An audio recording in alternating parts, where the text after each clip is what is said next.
Welcome to the Sports Perspective, your number one destination for untold stories about the sports world. All right, big day. Everybody, welcome to the first episode of the Sports Perspective. I will be talking a little bit more about the show, but before I do any of that, I'd be remiss if I didn't introduce my very first guest. We've got Jack Winans here. Jack Winans is a sports communication and media student at Sacred Heart University with a minor in sports management. He's the current host of the Across the Board podcast. He's a current intern with the live event production team at Sacred Heart University, and he has former internship experience with the Bristol Blues and the Premier Lacrosse League. How are you doing today, Jack? I'm doing great, Pat. You're making me blush. That was a great introduction. Thank you for having me on the show for your first episode. Of course, my interns did a lot of research to make sure Uh, we completely covered your career to date. So so, I'll have to give them a raise. yeah, you got it after that. I think so. Um, so this show is largely going to be an interview-based show. Every single episode, I'll be having a new guest on for new, completely separate interviews, with the sole purpose of the show being to find what draws people to sports. What are the commonalities between all sports that find people so endeared to them, that have made them such a large part of our culture? Because sports, by and large, can be very divisive. You have very different fan bases for teams, for sports, even for individual players. Everything you see on TV is very argumentary. So I just want this show to really take a step back and find what it is people love about sports, what sports teach people, how sports affect people, and maybe in turn how people affect sports. So with that being said, let's jump right into it. You ready, Jack? I'm ready. So I think we're going to go back to the very beginning, and I want to start with just a very broad question of, what was the first thing that really drew you to sports? Maybe what was the first sport like you watched or played that really drew you in and you said, you know what, I kind of like this. Great question. Well, so I started when I was a little kid playing soccer. My dad was the coach. Pretty awesome. Started really liking that. And then as I got older, I'd say like elementary school, start playing the video games. I think before I was actually watching sports like Madden. My dad, we would go to the store and we'd get the old like Maddens or FIFAs because they're like $2. We'd go and we'd come back and play them.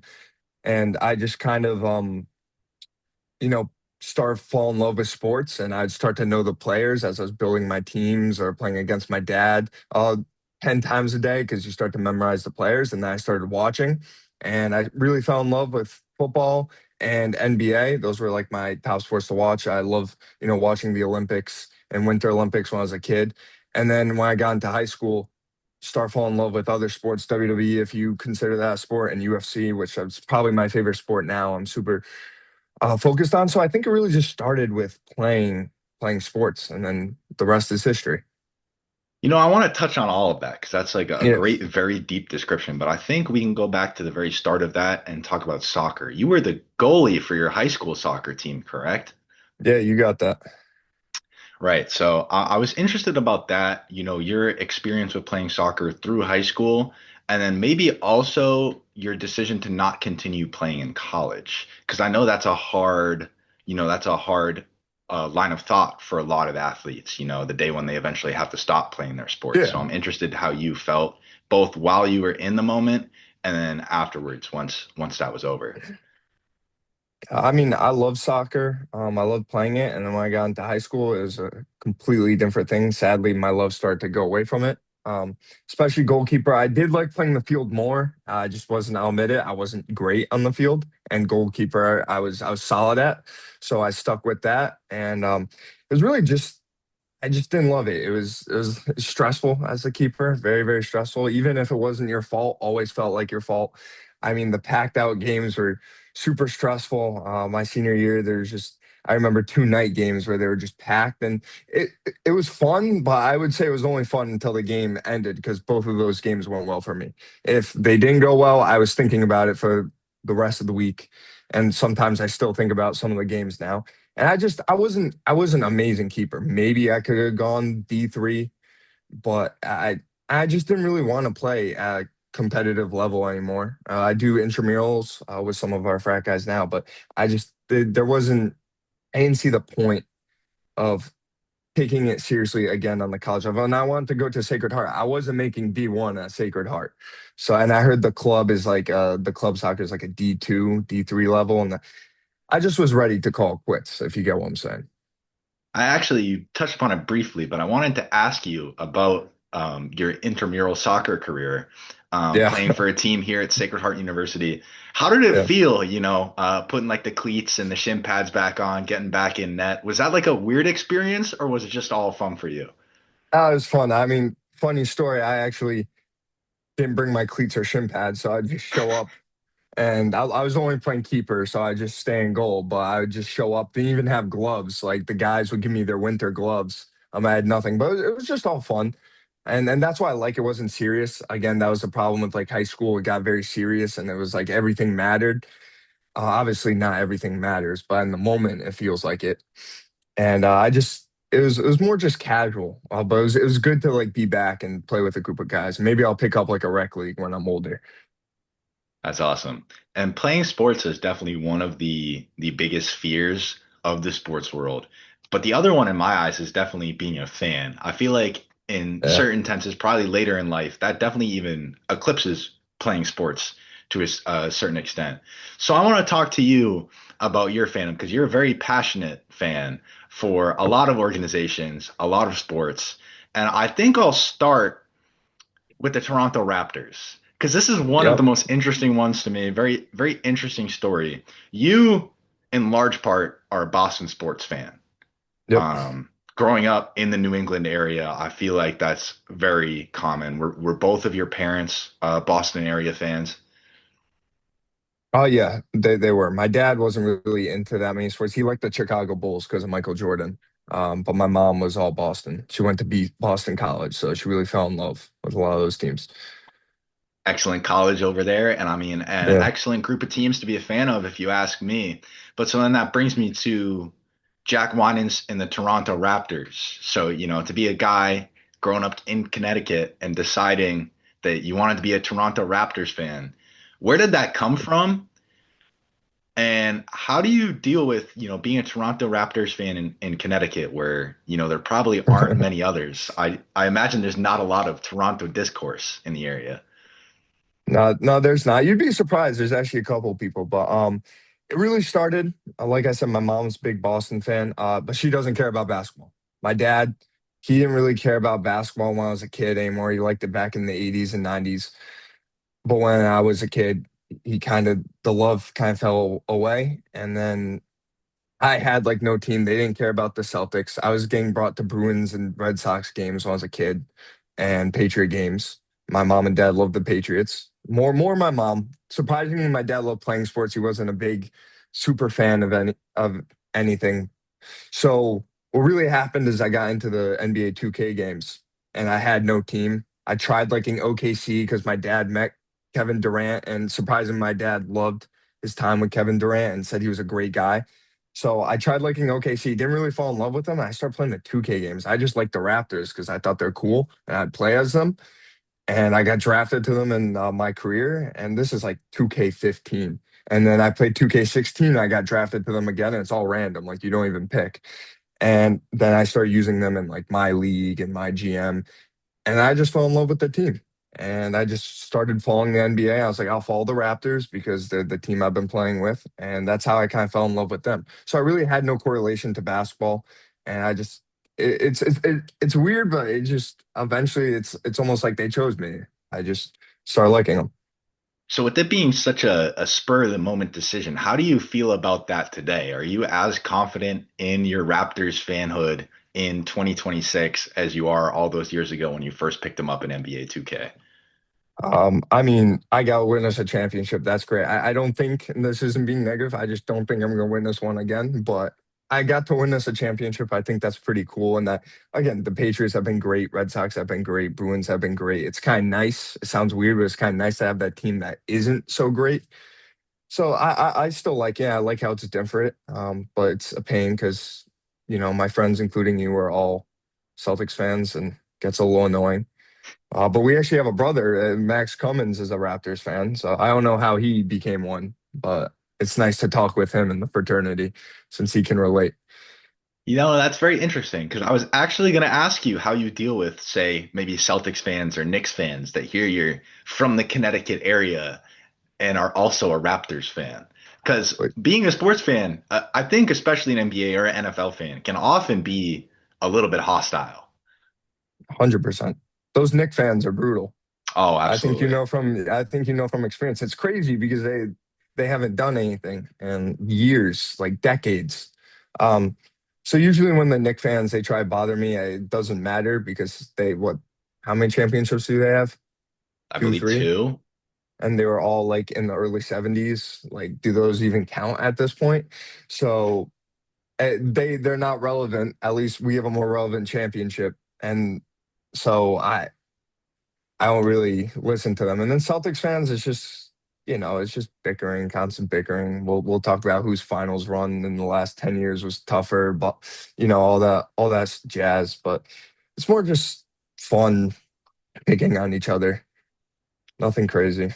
Being a guy from Connecticut, do you feel like Hmm. any connection to Canada culture and, that very like I'm trying to think of the best word. You know how the Raptors fan base is. They're very tight knit. They're Raptors fans. They're all very passionate because they are Canada's teams. Yeah. What do you feel your connection to that is, being largely geographically separated?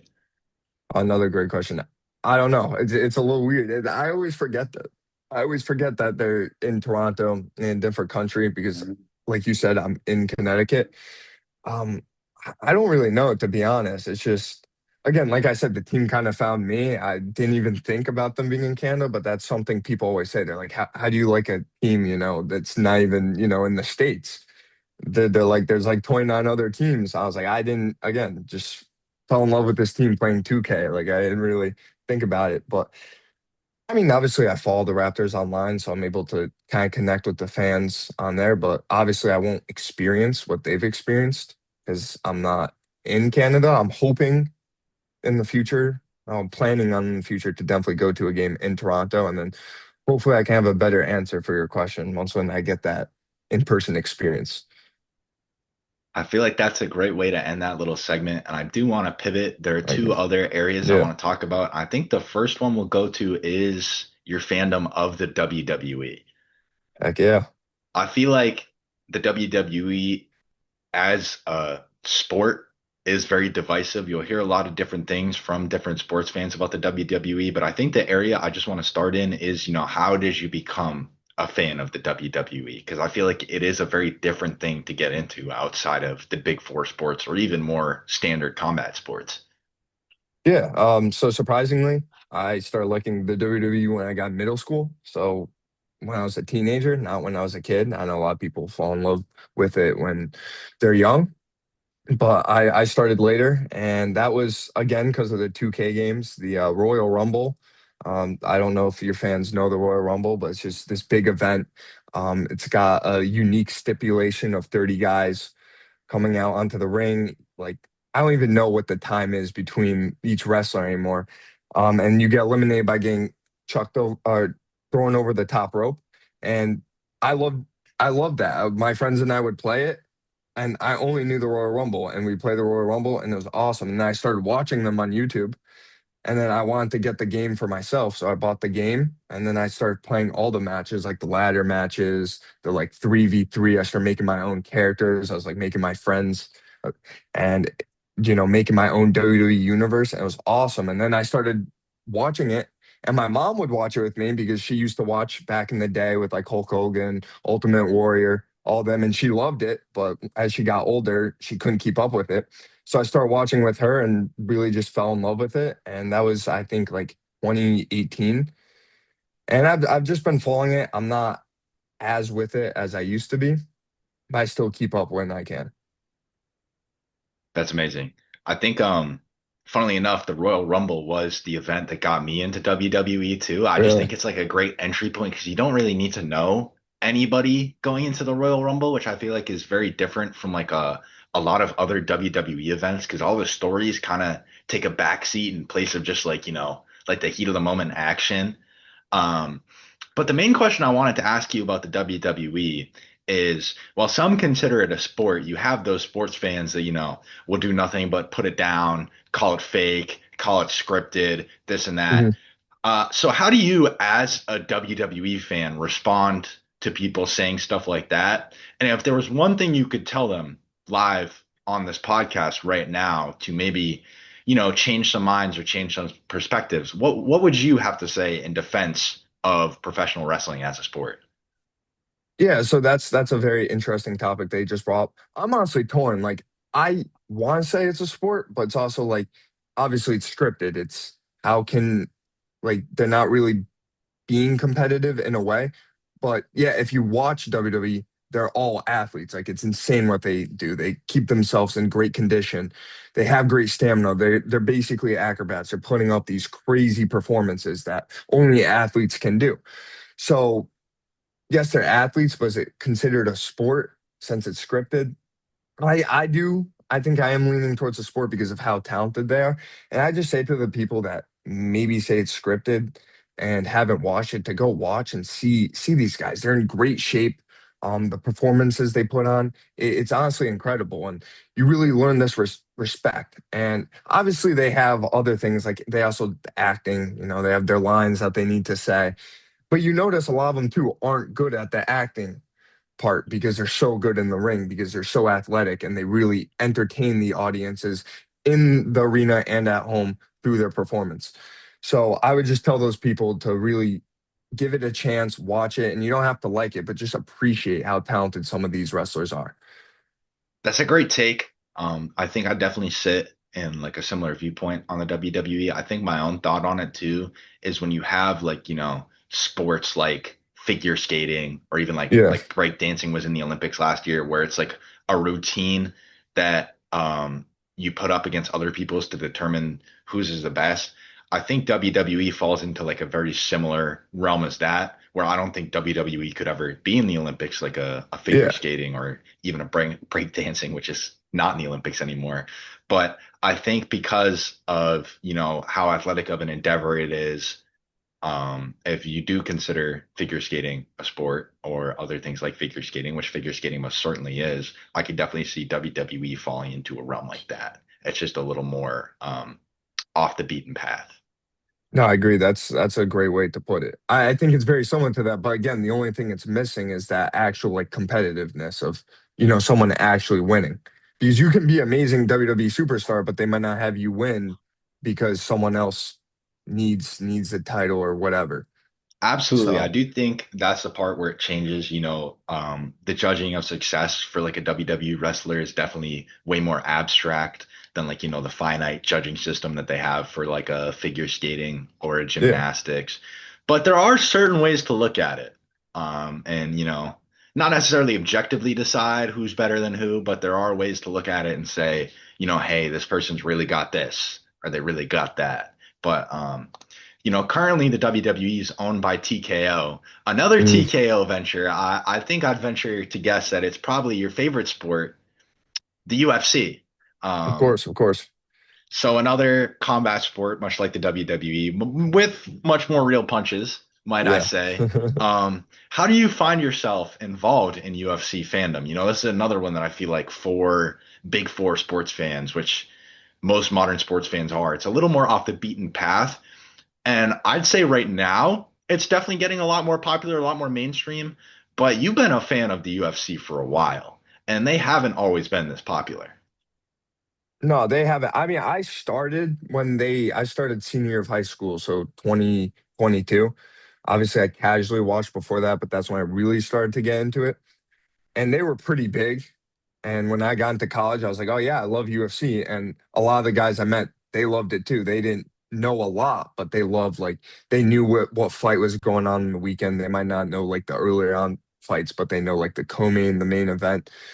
Um, but it's definitely getting bigger now. They just signed a massive deal with Paramount Plus, which I think is bringing a lot more of a bigger, sorry, fumbling my words, but a bigger audience because it's so cheaper now. You can get for like $60 a year. the pay-per-views, the big fights used to be $80 just for one, and sometimes they would happen twice a month. So, and even if you're getting the premium version, that's still 120. You're saving like thousands of dollars. You don't have to get ESPN Plus along with it. And I just feel like it's getting bigger and just so many like you go out to a restaurant or bar, they have it playing. And it's becoming such a big event. So many people are telling me that they're trying to get into it. I think you're trying to get into it, right? You always seem interested when it's on. Yeah, I've been a lot more into it recently. I think one of the Yeah. things that really got me paying attention to UFC more was the play-by-play podcast. Hmm. My previous venture into the world of sports media, I think where we attempted to cover everything, it was definitely something I needed to know more.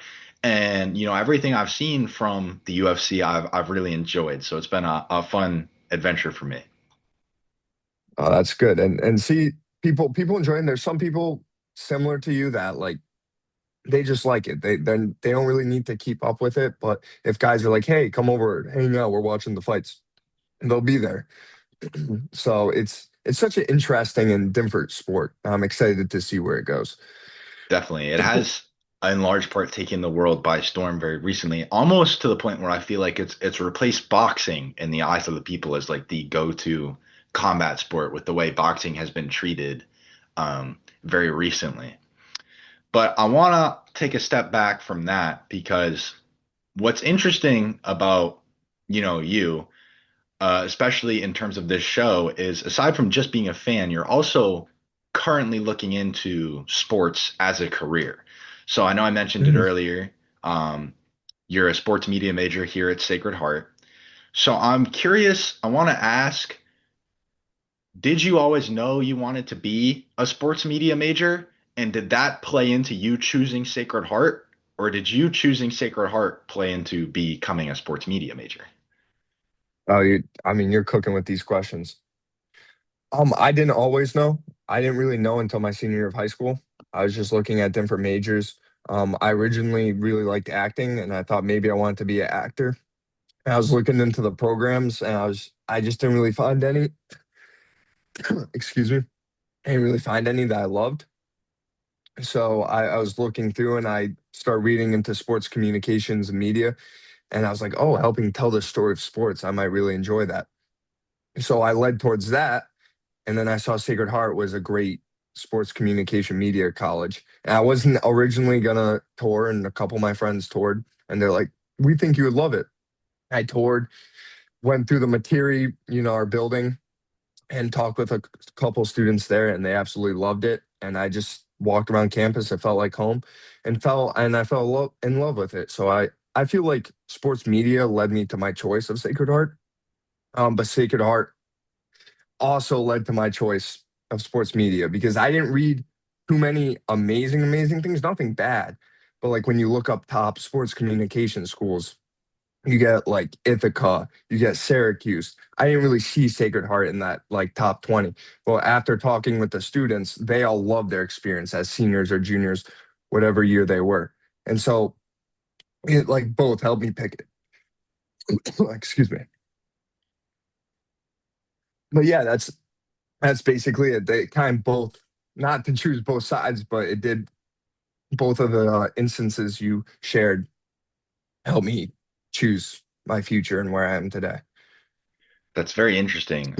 Definitely an up and coming program. I would say a lot of great reasons to come to Sacred Heart for sports media. One of the things Sacred Heart does that I feel like not a lot of schools necessarily do is they value practical experience. And you, as a student, have not only gotten practical experience through the school, but through other experiences. So I wanted to Hmm. ask you about your other ventures in the world of sports media, which in your case happen to be internships. I think we'll start with the Premier Lacrosse League. While my interns were doing their deep dive, they found on your Okay. LinkedIn that you interned for the Premier Lacrosse League Yeah. in their marketing department. So I'm curious. I know you're also a sports management minor, so Hmm. marketing does click in my brain with that. But I'm curious how you found the internship, what your experience with it was, and how your opinion of lacrosse maybe evolved through that because lacrosse is not, definitely a more niche sport. Not to say it's small, but it's not your football, your basketball, your baseball. Yeah. So honestly, and this is to your fans or people watching, it's all about connections. Premier Lacrosse League, I know someone who works there. She has a solid role there, loves it. She came to me at the end of sophomore year and was like, "Hey, we have a big event called Street Lacrosse. It's this big lacrosse event in New York City where there's celebrities, the best lacrosse players in the world, and they play like lacrosse in the street." So I'm losing my voice somehow, but it's pretty awesome.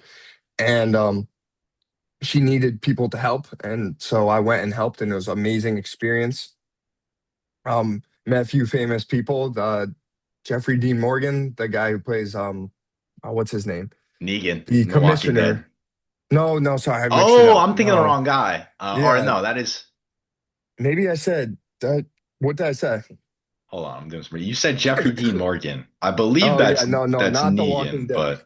but Um, he yep. plays the commissioner of I'm looking up right now in the Batman, the new one with Robert Pattinson. Oh, He yes, plays yes. Commissioner Gordon.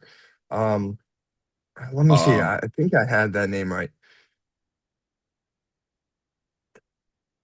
Jeffrey Wright. Sorry, Jeffrey Wright. I had the first, and then First name, hold on. Let me turn my lights on. halfway But there. it was it was an awesome experience. I went there and really enjoyed it. And then I went on vacation with friends. And right before that vacation, I got another call from that friend, and she said, "Hey, Jack, we lost an intern for opening weekend of um, lacrosse. Can you help us?" And I had to go away for like almost a week, but you got to take every opportunity you can get. And so I said yes. And it was an amazing experience. I met some great people. It was a grind.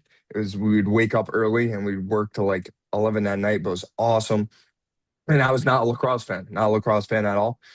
And it was fascinating to meet those fans and talk with those fans. I worked in for fan engagement, helped with fan engagement. It's just fascinating to see such a passionate fan base that's much smaller than most of the sports you have listed. It was such a unique experience, and that's another thing I recommend. Take wherever you can get, even if it's a smaller industry. You also mentioned the Bristol Blues. They're much smaller than the Premier Lacrosse League, but those fans are so dedicated. You learn so much, and such a privilege to work for those organizations or teams. Yeah, you bring up the Bristol Blues, and I wanted to ask you about Yeah. that one too, because I feel like, that brand of baseball is also something that's so popular in Connecticut. You hear Yeah. of the Bristol Blues, the Danbury Westerners. Like it seems Yep. like this college baseball is like almost like a culture around here.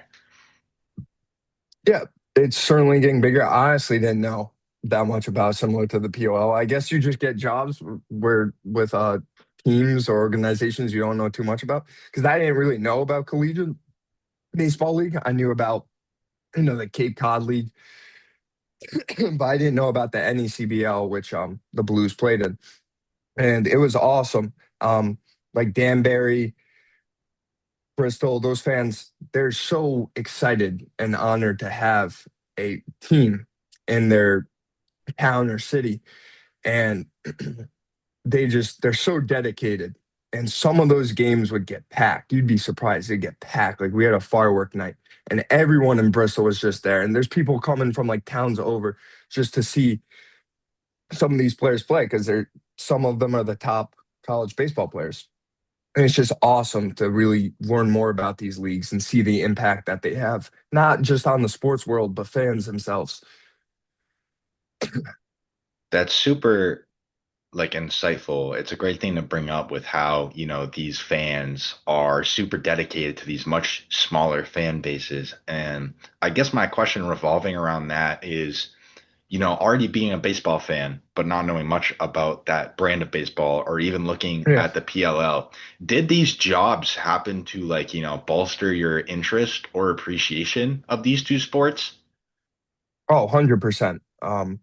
Like I have so much respect for lacrosse now, and I even know more about it. Someone will be like, "Oh, I'm a New York Atlas fan," and I didn't know what that was until I worked.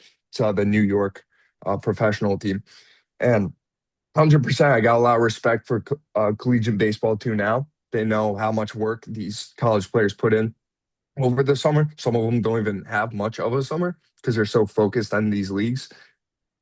And yeah, it's certainly I've learned to really love and respect a lot of these sports. I mean, I always respected them, but learning more about them, you just get a new perspective. That's definitely great. So those are two of your forays into sports media. Your third happens to be an internship here at Sacred Heart University, an intern for the live event production team. Yep. So, my first two questions are, how did you get into this? And like, what is your experience with the live event production team? And then my second question, which I think I'd like you to answer first, is who's your favorite coworker? Oh, I mean, my favorite coworker, I gotta go with George. Sorry, I'm ditching you and George. He's If my you had day to pick a one. second, well, If let's I just say had a to pick a second. second, oh, second. Oh man, I gotta go.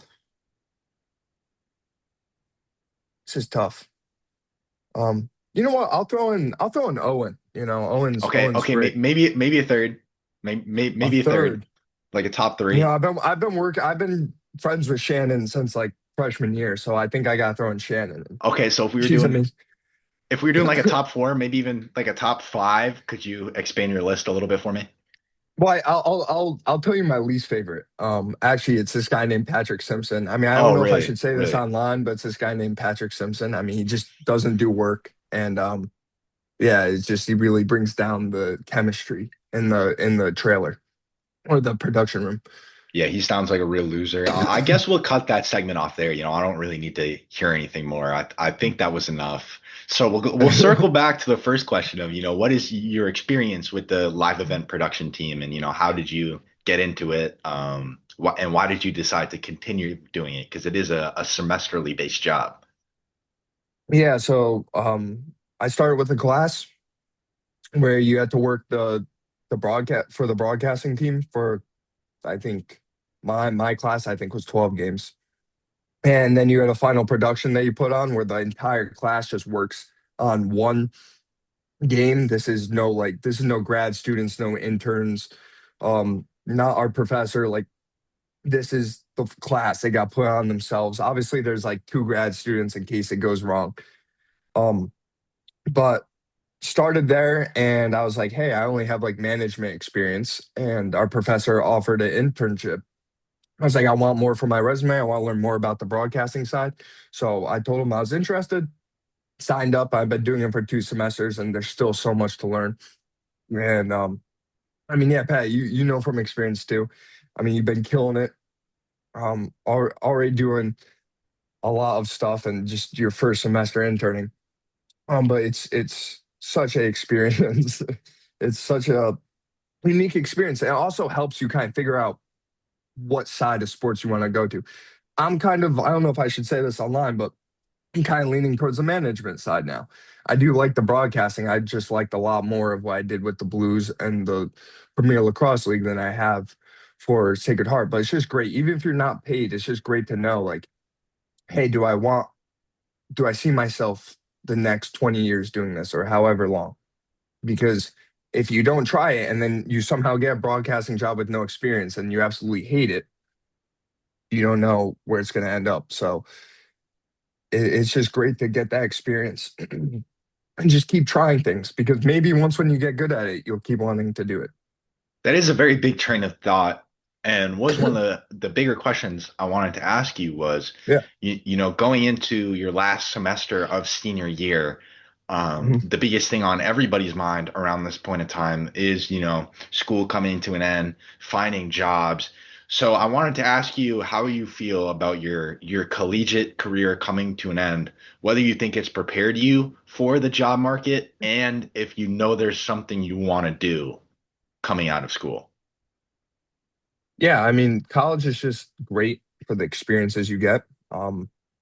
You might be going in as a sports communication major and then you fall in love with some psychology class and then you want to go be a psychology teacher. And that's what made me lead to the sports management was just trying those classes. And then I eventually want a minor in it. But it really just set me up. It put me in those that good broadcasting internship. It helped me find with the Blues and the PLL, and it just really helped my confidence grow. And I know I probably talked a lot during this, like talked super fast and seemed nervous. It probably would have been worse if you interviewed me as a freshman. And it just helps build my confidence and really, it has, even if I don't find something right away, it's truly made a unique impact on my life and has really built myself not only for a job in sports, but has, I really think, made myself as a person, has made me a better person. That's amazing. I think, Thank you. for the sake of your voice, we will call it there. Thank you. Thank I don't know you. what's happening right now. I don't Thank you know. for thank you for the incredible conversation. Is there Uh, anything else that you want to say for the viewers? Any closing remarks? just thank you for having me, and hopefully they were able to learn something from this. Awesome. Great remark. Make sure to look out for Jack's brand new podcast, his senior Thank you. project across the board. I heard they have some pretty great guests on there. Oh yeah, very special guest. If you actually want to let the viewers know about across the board before we call it a day here. Yeah, thank you. So across the board, kind of what Pat's exploring, what he explored in his old podcast, it explores every sport, but specifically marquee sports events. So we're focusing on big sport events. It's just like opinions, thoughts, and just diving into why these marquee events are so important and why so many people love these events and those specific sports. So if you want to check it out, feel free. If not, that's okay too. Very awesome. I'm excited to see some episodes. And with that, thank you for tuning in to this very special first episode of The Sports Perspective. Make sure to stay on the lookout for more episodes coming very soon. And a very huge thank you for Jack Winans for agreeing to come on, especially in this first episode where, I kind of had to explain what the sports perspective is going to be. So for, taking the time out of your day to help me launch this project, thank you very much. Of course. Thank you for having me. And I think that will do it for me today. Make sure to tune in next time. Thank you for watching this episode of The Sports Perspective. Make sure to look out for the rest of our content and leave a comment down below.